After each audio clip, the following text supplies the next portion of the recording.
All right, all praise, glory, and honor is most certainly due to the Most High,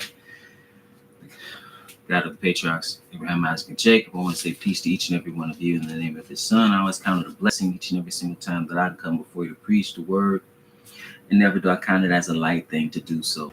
The title of today's message is A Spokesperson for Satan. Spokesperson for Satan.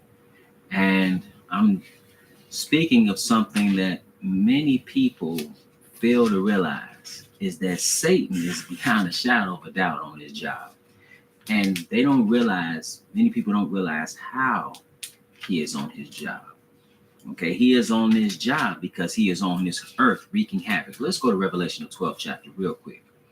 Revelation, the 12th chapter, just to locate it real quick. Revelation, the 12th chapter, and we'll pick it up.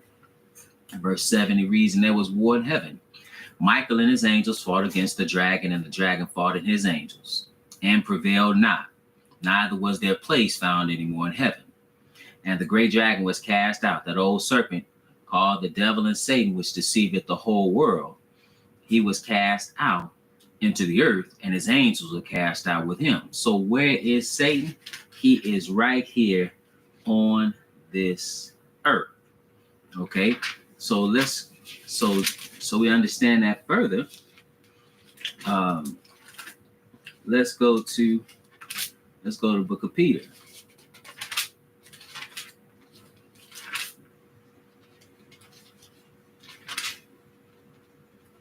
Let's pick it up at let's see here.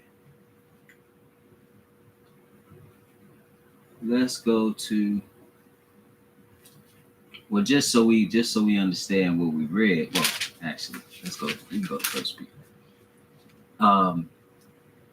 Let's pick it up at 1 Peter 5, and we'll pick it up at verse 8. He says, "Be sober, be vigilant, because your adversary the devil, as a roaring lion, walketh about, seeking whom he may devour." So he is right here on this earth. But it is not as if you walk around and you literally see him, right? Let's go to the book of Jude. This is Jude. It's only one chapter. This is the book just before you get to Revelation. And here in the book of Jude, it tells us why you can't see him.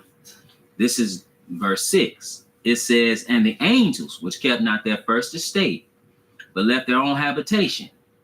So he's talking about when they were angels, Satan and his minion, his angels.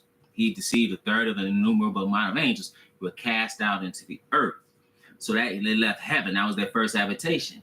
So it says, "And the angels was kept not their first estate, but left their own habitation. He hath reserved in everlasting chains under darkness unto the judgment of the great day." And that's why you can't see him, because he is under the chains of darkness. So how is he operating? He is operating because he's coming here. Now you will see certain circumstances, for example, like you saw in Job, where the Lord allowed him to create certain circumstances for in hopes, or his part in hopes that Job would sin because of the circumstance. Okay, but he is dealing with people here. Okay, so let me show you that. Let's pick it up. Let's pick it up at Matthew the 8th chapter. In Matthew the 8th chapter, in verse 28.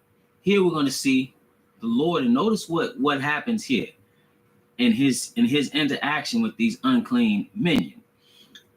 It says, in verse 28, Matthew 8 and 28, "And when he was come to the other side, into the country of the Gergesenes, there met him two possessed with devils, coming out of the tombs, exceeding fierce, so that no man might pass by that way. And behold, they cried out, saying, What have we to do with thee, Jesus, thou Son of God? Art thou come hither," or here, that's what hither means, "to torment us before the time?" Remember, we read in Jude that he was under the chains of darkness until when? Until the judgment of the great day. But now he's speaking They're speaking, but they have possessed, if you will, these individuals, these two individuals. So how so? Because just like the Holy Spirit is dealing with you here, as it says, He bring all things to your remembrance. Satan and his minion, those spirits are dealing with people here, and those angels that are dealing, or Satan is dealing with people here, can actually speak through other people. And what I mean by that is, that's why you have to really filter your thoughts, because it could be coming out of your own fleshly carnal mind, or it could be coming from someplace else.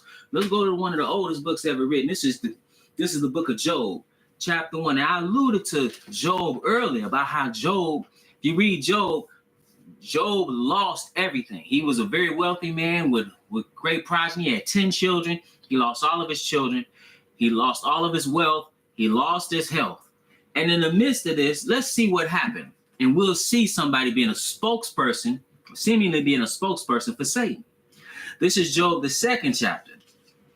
And we'll pick it up at verse 1. It says, again, there was a day when the sons of God, these are angels, came to present themselves before the Lord. And Satan came also among them to present himself before the Lord.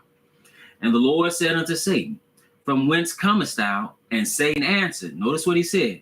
And Satan answered the Lord and said, from going to and fro in the earth, and from walking up and down in it. Remember, he's walking to and fro, seeking whom he may devour. That's why Peter tells us to be sober, be vigilant, because your adversary, the devil, as a roaring lion, walketh about, seeking whom he may devour. So in verse 3, it says, and the Lord said unto Satan, hast thou considered my servant Job, that there is none like him in the earth, a perfect and an upright man, one that feareth God and escheweth evil. And still he holdeth fast his integrity, although thou movest me against him to destroy him without cause. And Satan answered the Lord and said, skin for skin, yea, all that a man hath will he give for his life. But put forth thine hand now and touch his bone and his flesh, and he will curse thee to thy face. So this is after he killed all his kids. All his kids died, and then he lost. And in that, also in that first chapter, you read, all his kids died, and he lost his health. He lost his wealth. Excuse me. Now the Lord's going to allow Satan to attack his health. See, that's a side note. Oftentimes, you see some spiritual going on. Physical going on in the body. It's a spiritual thing happening. But nevertheless, it says, and the Lord said unto Satan, behold, he is in thine hand, but save his life. Meaning he allowed him to touch Job, but he said, you can't kill him. So when Satan forth from the presence of the Lord and smote Job with sore boils from the sole of his foot unto his crown. So you saw the physical manifestation from this of something that was going on in the spiritual realm. So now Job is in a bad way. Verse 8, and he took him a potsherd to scrape himself withal, and he sat down among the ashes. Then said his wife unto him, dost thou still retain thine integrity? Curse God and die. I told you, and sometimes people don't realize they're doing this. You could be the spokesperson for Satan. She is the spokesperson for Satan. It's not a coincidence. I don't believe it to be a coincidence that she said precisely what Satan said, a wager that Job would say under those particular conditions. Again, she said, then said his wife unto him, dost thou still retain thine integrity? Curse God and die. What does Satan say? He said, but put forth thy hand now and touch his bone and his flesh, and he will curse thee to thy face. Right? So now she said again what Satan said. She's a spokesperson, but Job, who was wise and faithful, he said unto her, thou speakest as one of the foolish women speaking. What, shall we receive good at the hand of God? And shall we not receive evil? And all this did not Job sin with his lips. But now let's go to see another example of this. Let's go to 1 Kings. We're in 1 Kings, the 22nd chapter. So now in this particular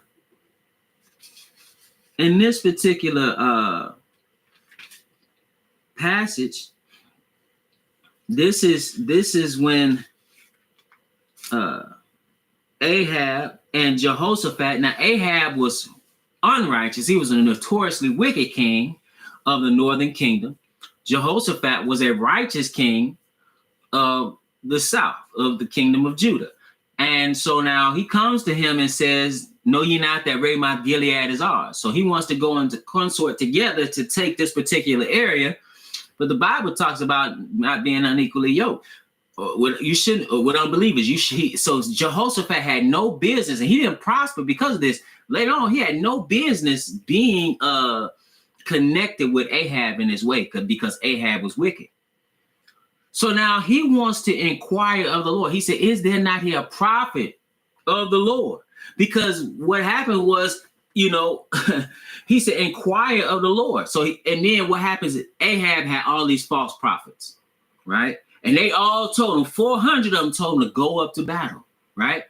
But now that's what they told him. So he said, isn't there one righteous prophet of the Lord?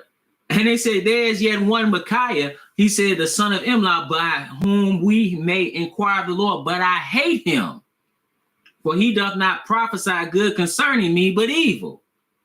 Right? So now he said, let not the king say so, meaning get Micaiah. So they go in and get Micaiah, and as they get Micaiah, they tell Micaiah, like, hey, get with the program. And Micaiah had to tell him, listen, what the Lord has said, that's what I'm going to say. But notice what happens here. I'm in verse, listen to what he said in verse 17. After dealing with a bit of sarcasm, right? When he tell, oh yeah, go up and prosper. He wasn't being for real when he told him that. Apparently he knew it. He said, why don't you tell me the truth? He said, okay, I'm going to tell you. In verse 17, it reads as follows. I'm in 1 Kings 22 and 17. And he said, I saw all Israel scattered upon the hills as sheep that have no shepherd. What does that mean? The king is gone. He says, and the Lord said, these have no master. Let them return every man to his house in peace. And the king of Israel said unto Jehoshaphat, did not I tell thee that he would prophesy no good concerning me, but evil? Okay, so he could, again, he wasn't gonna tell him anything but what the Lord said. And understand, he's saying that before 2 kings, right? And 400 false prophets. Then it says, then notice what it says here. And he said, hear thou therefore the word of the Lord. I saw the Lord sitting on his throne, and all the hosts of heaven standing by him on his right hand and on his left. And the Lord said, who shall persuade Ahab that he may go up and fall at Ramoth Gilead? And one said on this manner, and another said on that manner. Similar to what you were reading in Job. But then it said, and there came forth the Spirit and stood before the Lord and said, I will persuade him. And the Lord said unto him, wherewith? And he said, I will go forth and will be a lying spirit in the mouth of all his prophets. And he said, thou shalt persuade him and prevail also forth and do so. No, now, therefore, behold, the Lord hath put a lying spirit in the mouth of all these thy prophets, and the Lord hath spoken evil concerning thee. So that's how you could be a spokesperson for Satan. He's saying all you false prophets are speaking lies. All you false prophets are speaking lies. Let's see an ultimate way this is going on right now. Let's go to Corinthians.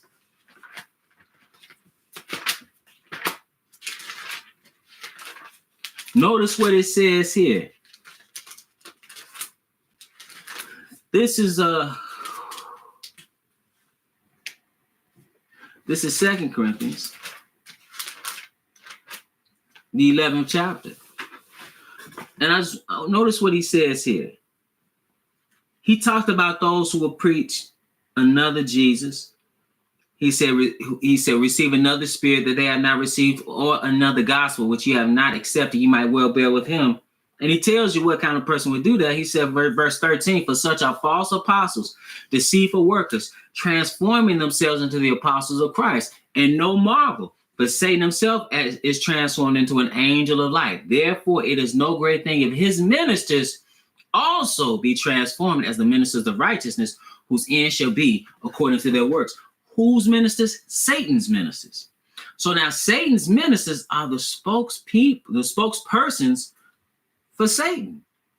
But people they don't think that when they're looking at these, if they have a discerning eye and understand the book, they do, but they don't look at them like that. But they are speaking, they are ministering unto you, but they are ministers of Satan. That's what he called them. So now they're speaking his words. They're not speaking the word. They have adulterated just like when Satan told Eve, thou shalt not surely die, for God don't know that in the day when thou eatest in the day that thou eatest thereof, thou shalt be as gods, knowing good and evil. So when he mixed the truth with a lie, that's a lot of times, that's so often what these false ministers of Satan do. They are the spokespersons for Satan. One more place. And you can be, again, unwittingly doing this. You can mean well, but if you're saying something against what the will of the Lord is or what's in his word, you need to check yourself. Now, this is Peter, the apostle, and we know Peter loved the Lord, right? He asked him when he came, he said, after he was resurrected, he said, you love me? He said, I love you. He said, feed my lambs, right? But this is Matthew, the 16th chapter, Matthew 16, and let's pick it up at verse 21, because this is right after he confessed that he was the Messiah, right? Thou art the Christ, the Son of the living God. But in the same chapter, notice what happens. This is Matthew 16 and verse 21. It reads, from that time forth began Jesus to show unto his disciples how that he must go unto Jerusalem and suffer many things of the elders and chief priests and scribes, and be killed and be raised again the third day. If he was not crucified, he was not sacrificed and resurrected, we have no hope. We have nothing. We would have nothing. But no, he was sacrificed, and the prophets tell you. That's why he had to tell them, oh, fools and slow of heart to believe all that the prophets have spoken. He had to tell them that later, because they didn't understand, even with the prophets, even with him walking with them and telling them, they still didn't get it, that he had to die. So now notice what it says here. So now he told them about all the things he would have to suffer, that he would have to be killed, right? And be raised again the third day. Then Peter, verse 22, then Peter took him and began to rebuke him, saying, be it far from thee, Lord, this shall not be unto thee. Well, you understand, how we gonna be saved if he's not slain, if he's not sacrificed, if he's not crucified, right? That's how we gain redemption. That's how we are reconciled back unto the Father. Right? That's how atonement for sin is made, the shedding of the blood of the Lamb of God. As John said, behold, the Lamb of God which taketh away the sin of the world. Notice what the Messiah, how he responds to Peter. Verse 23 reads, but he turned and said unto Peter, get thee behind me, Satan, thou art an offense unto me. For thou savorest not the things that be of God, but those that be of men. He said, get thee behind me, Satan. Called Peter Satan. Why? Because seemingly on the spiritual realm, it's seen as if this is, like I said, thoughts can come and you can speak those thoughts and they might not necessarily be your thoughts. So you always have to filter your thoughts, whatever they may be, if they be your own, if they come into your mind, right? Because that's how Satan is dealing with people. That's how the spiritual works, because your thoughts are spirit. This is a spiritual plane. We are in a physical body, but what we're calling the consciousness and our ability to reason, this right here, we have the ability to deal with that which you can't see. And our thoughts are spirit. And that's how the Lord is dealing. He can deal with you on a spiritual plane here. The word is spirit. So that's just a little bit on how one can be the spokesperson for Satan. You always have to be on your, but as Peter said, be sober-minded, be vigilant, be sober-minded. Because, it doesn't take much. You don't have to go looking for trouble. Trouble can come looking for you. And the circumstances can be in such where somebody will say something and you know it's not from the Lord and it's not even from them. It could be directly from Satan. So you have to be mindful of that. We're at the House of the Faith. We meet every Sabbath at 5925 West 25th Avenue in Gary, Indiana at 1 p.m. Central Standard Time. Again, that's the House of the Faith, 5925 West 25th Avenue in Gary, Indiana. We also, at 1 p.m. Central Standard Time, we also have our Stafford, Virginia congregation that meets every Sabbath at 153 Garrisonville Road at the Red Roof Inn, Stafford, Virginia, at 12:30 p.m. Eastern Standard Time. Again, the Red Roof Inn, 153 Garrisonville Road, Stafford, Virginia, 12:30 p.m. Eastern Standard Time. And with that, brothers and sisters, it's always my prayer that you are edified.